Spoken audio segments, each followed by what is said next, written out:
Alors, la question de l'argent dans la consommation de substances est un élément important.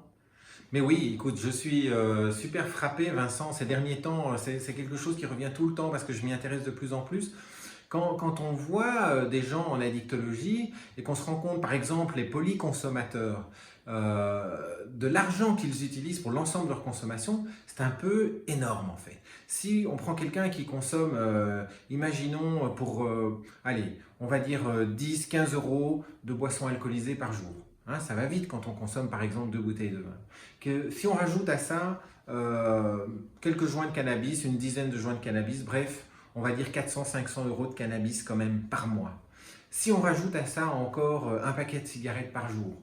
eh bien au total, on est à quelque chose qui va dépasser les 1000 euros, entre 1000 et 1500 euros par mois probablement, pour des gens qui souvent ont des revenus qui ne sont pas nécessairement très élevés.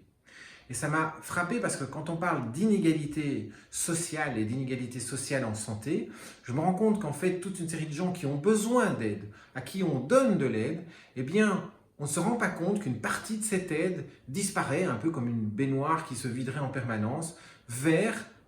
les drogues, les fournisseurs de drogues, qu'ils soient légaux, je pense par exemple aux alcooliers, ou qu'ils soient totalement illégaux, on pourrait parler presque d'un narco-état, tellement les usagers de drogue deviennent de plus en plus nombreux.